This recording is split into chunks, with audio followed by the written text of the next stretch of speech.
Welcome to Chillin' 101. We hope this video helps. You start by confirming your GPU model and exact driver version so you know what to replace. Once done, close Warzone 3 and any launchers to avoid file locks. Then download the official driver package from your GPU vendor. Do not use third-party aggregators. You want the matching game ready or studio driver for optimal stability. Make sure to note the installer path and release notes, because you'll need that info for a clean removal and reinstallation in the next step. Boot into safe mode and run display driver uninstaller to wipe previous drivers and settings.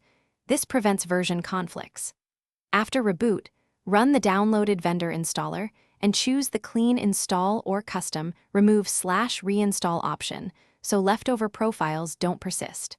Once installation completes, reboot again and verify the precise driver version in Device Manager and Vendor Control Panel. You should also disable Automatic Driver Updates temporarily to prevent Windows from replacing your tested version mid-fix.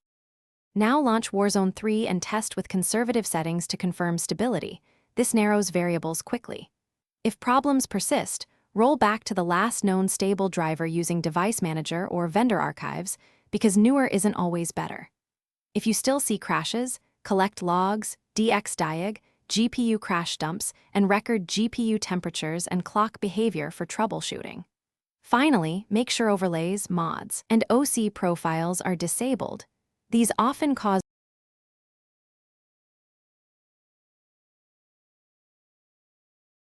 Thanks for watching. Consider subscribing if we helped you.